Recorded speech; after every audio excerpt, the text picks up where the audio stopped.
정치평론가 이강인이 진행하는 국민TV 이강인의 오늘.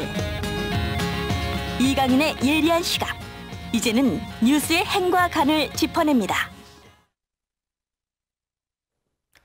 네, 제가 오늘 뉴스 행간 아주 오랜만에 진행하려고 준비를 했습니다. 그런데 지금 제 시계로 6시 7분 전, 6분 전쯤 되는데 6분 안에 이걸 다 마무리하기는 조금 힘들지 않을까 싶고요. 아주 개략적인 것, 핵심 키워드만 한두 가지 말씀을 드리고 시청자 게시판도 잠깐 보고요. 그렇게 하죠. 우선 먼저 좀 시청자 게시판을 볼까요? 이게 맨 위입니까? 지금 올라 있는 게? 네, 출첵 인사 이런 것들은 쭉 전화카드 한 장님 잠깐만요. 앵커님 글마들 우리 공화당으로 바꿨어요. 예. 부산 분이신지 경상도 사투리로 쓰셨군요. 예, 압니다. 뭐 바뀐 줄은 아는데 대한애국당이 그래도 조금 귀에 익달까? 뭐 유명해봤자 거기서 거깁니다만, 그래서 구 대한애국당 현재 명칭 뭐 우리 공화당 이렇게 말하는 게 조금 번거로워서 그냥 그렇게 했습니다. 어쨌거나 알려주셔서 고맙습니다. 천천히 올려주세요. 제가 지금 다시 처음으로 좀 가죠. 네. 예, 바다아이님 고맙습니다. 몽니 그랬고, 손금목 이사님, 황야의 토토, 오늘 앵커 오디오는 괜찮은 편이라고. 예, 우리 사실 기술진이라고는, 오디오 전문 기술진은 부끄러운 얘기지만 없는 형편입니다. 이강윤의 오늘 프로에는. 맹화세 프로에는 임대웅 PD, 임대웅 음향 전문가가 만지고 있는데, 아쉽게도 유감스럽게도 이강윤의 오늘은 생방송이고 보통 한 70분 정도 방송을 하는데 음향 전문가가 없습니다. 세 분이 번갈아 가면서 하고 있죠. 송창현 연출자는 매일 하고 있고, 이채혁 PD 그리고 양태훈 크리에이터, 이 두 분이서 영상을 번갈아 잡으면서 일이 없을 때 다른 일, 뭐 취재 이런 게 겹치지 않으면 이렇게 번갈아 하는데, 두 분 다, 이 세 분 다 음향 전문가들은 아니십니다. 그래서 가장 시급한 건 지난번에도 한번 말씀드린 적이 있습니다만은, 사실 오디오는 텔레비전 또는 라디오, MP3나 MP4에서 가장 기본이 오디오죠. 텔레비전 켜놓고 다른 일 하면서 소리만 듣는 경우도 많지 않습니까?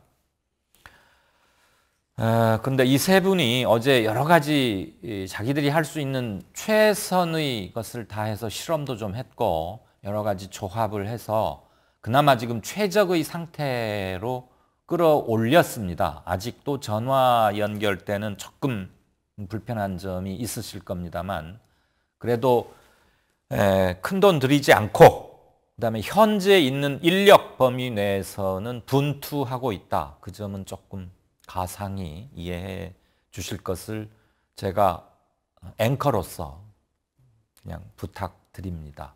원칙은 오디오 전문가, 특히 국민TV의 TV 스튜디오를 만들었던 측에서 와서 한번 종합 점검을 하고, 오디오 중에 어떤 구조적 문제가 있는 건지, 그렇지 않으면 운영상의 문제인데 우리가 미처 기술을 터득 숙지하지 못하고 있는 건지, 이런 걸 포함해서 그런 게 조속히 이루어지기를 미디어 협동조합 국민TV의 전체적인 운영과 의사 결정을 맡고 있는 이사회, 사무국 등에 간절히 그리고 강력히 촉구하는 바입니다.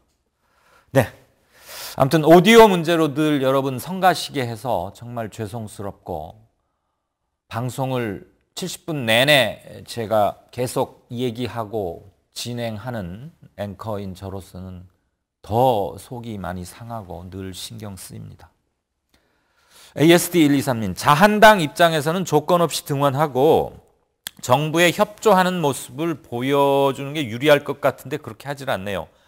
지금 갑자기 들어오기도 좀 염치 없긴 하겠죠. 그런데 자, 무조건 등원하자라는 얘기가 조금씩 당내에서 많아지고 있다는 보도도 제법 나옵니다. 일각에서는 뭐 반대하고 어쩌고. 근데 나경원 대표보다 지금 누가 등 때밀어주고 뭐 울고 싶은데 뺨 누가 안 쳐주나 뭐 이런 것도 있겠죠.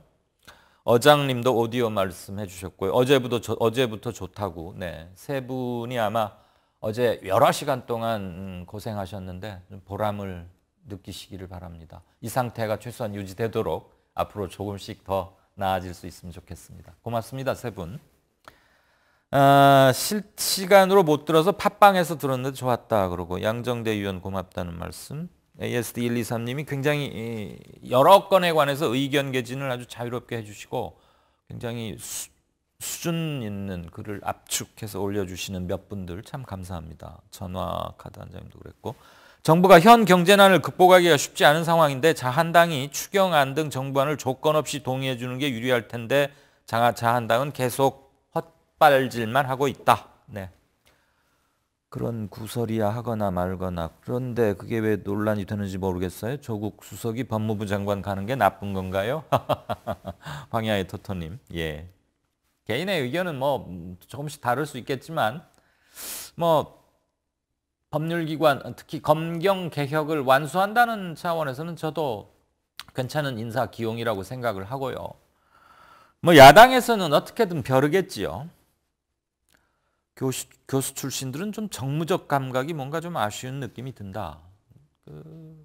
책상 대물림만 했던 교수들은 좀 그런 점이 있습니다. 그런데 조국 수석은 꽤 정무적 감각도 있고, 폴리페서란 뜻이 아니라 정치에 대한 발언 이런 것들, 시국 진단, 평소에도 청와대 들어가기 전에도 보면 칼럼이나 페이스북 글 같은 거 보면 전 정무 감각은 굉장히 현역 정치인들의 결코 뒤지지 않는다, 뭐 그런 생각은 듭니다.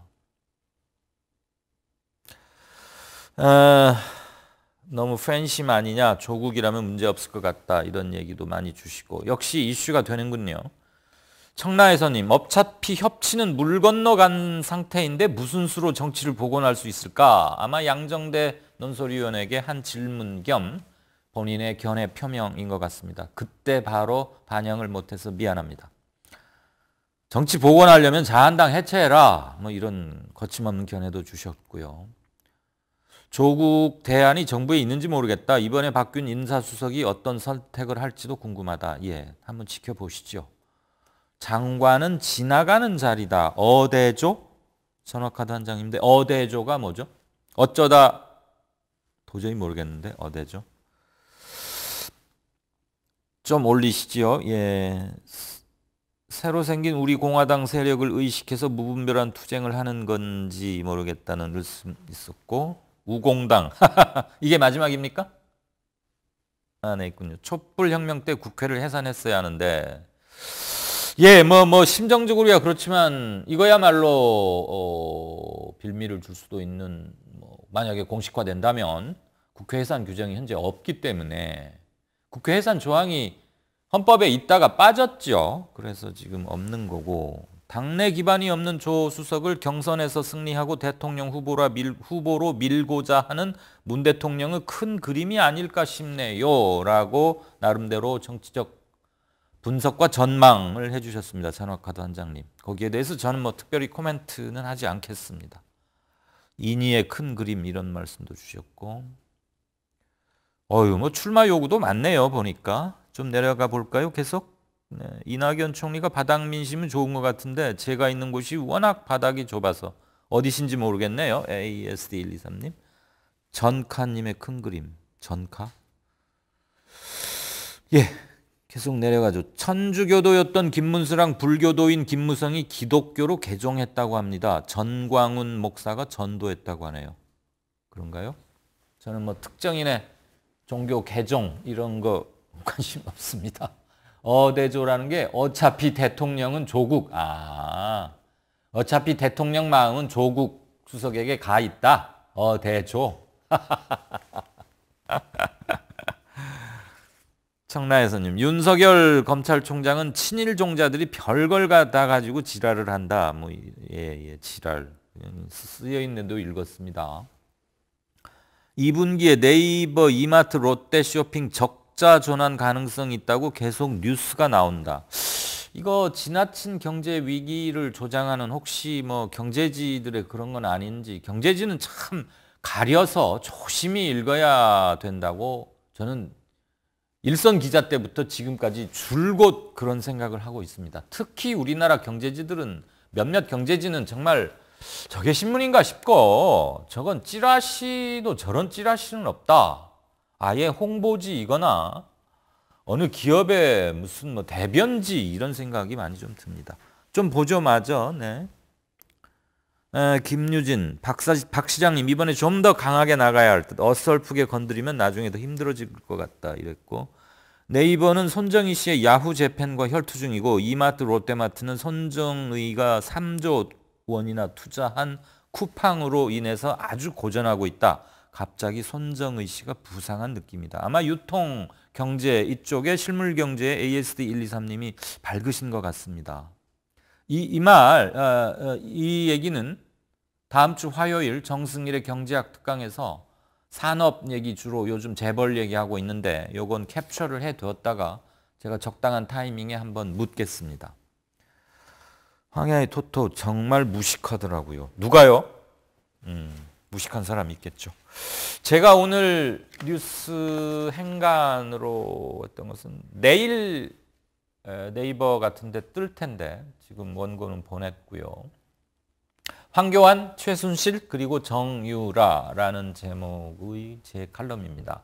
요지는 황교안 대표가 자기 아들 대입 관련해서 숙명여대에 가서 강연, 저는 그게 강연인지 모르겠어요. 그냥 다들 강연이라고 뭉뚱그리는데 그냥 학생들 만나서 얘기한 거죠. 강연이라 그러면 함석헌 선생 정도가 돼서 그 정도의 사상가가 자기 생각을 펼치고 이러는 게 강연이지, 정치인이 가서 그냥 한마디 한 4, 50분 떠드는 걸 강연이라고 하나요? 아무튼 뭐 그런데 거기 보면은 가관일 거고 내용은 대개 다 아실 거고요. 스스로 논란을 키워왔고 심지어 이런 말도 했어요. 토익 점수인가를 뭐 800점 되려고 했다가 나중에 문제가 되니까 실은 우리 아들 스카이 나온 이른바 명문대생이고 학점도 3점도 넘고 연세대 다니고 있다고 그러죠. 제가 그 학교를 조금 아는데요. 거기가 4.0 만점인가? 4.5 만점인가? 아무튼 대부분이 4.0이면 4.5고 대부분이 4.5면 4.0일 거예요. 다른 학교하고 좀 틀린데 3.29라고 그러대요. 뭐 저로서는 상상도 못한 학점이었습니다만 토익도 뭐 925인가.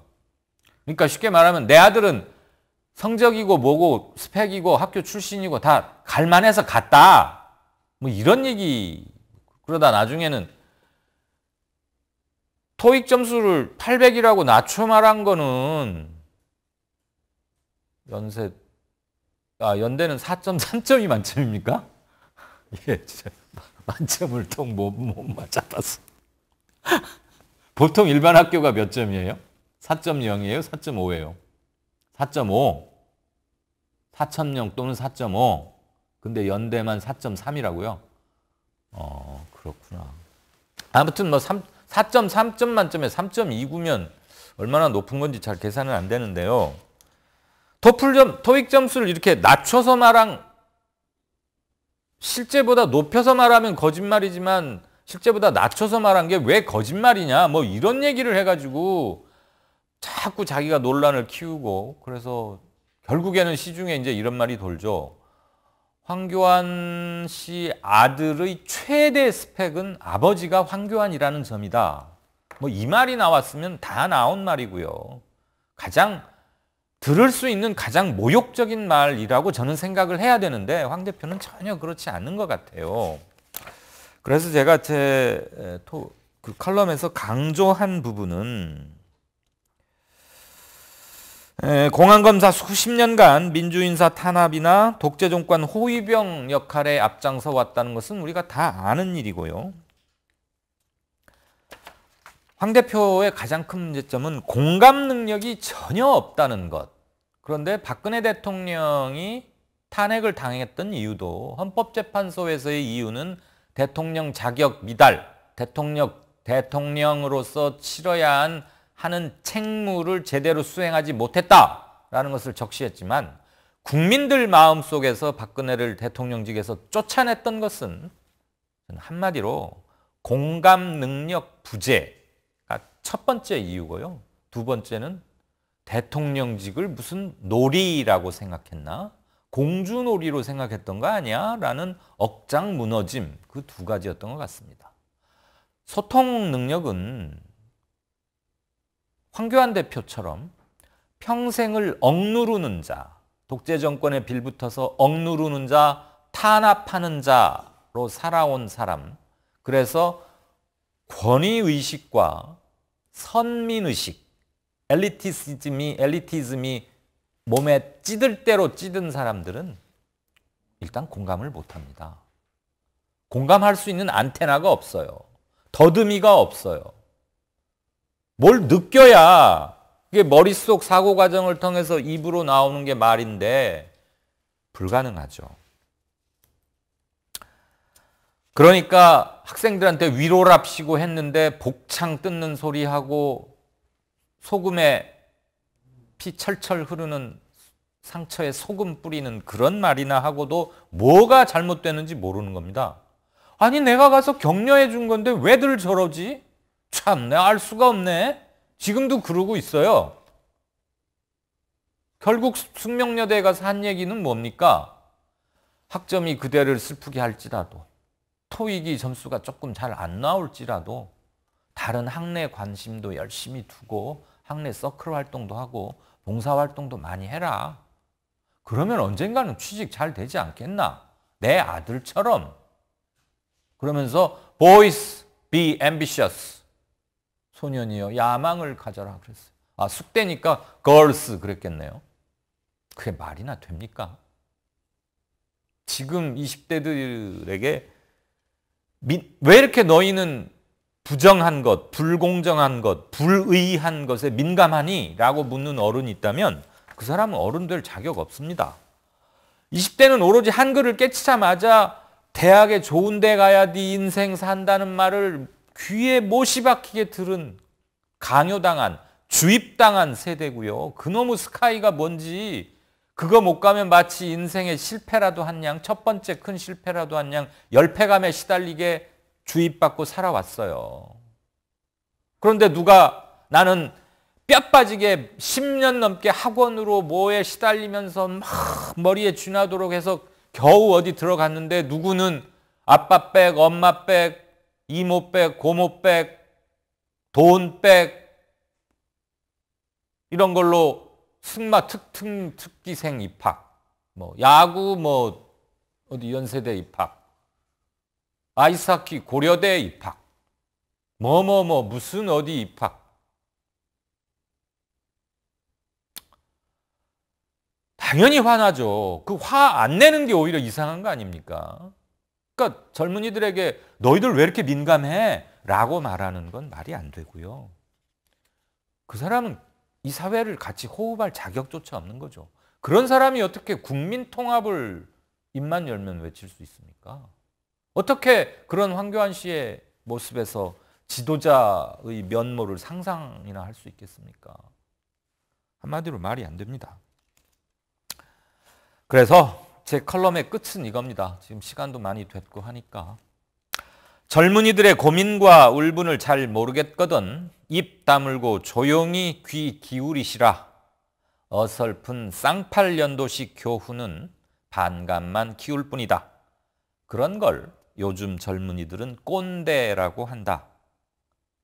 황교안 대표님, 당신 참 노답입니다.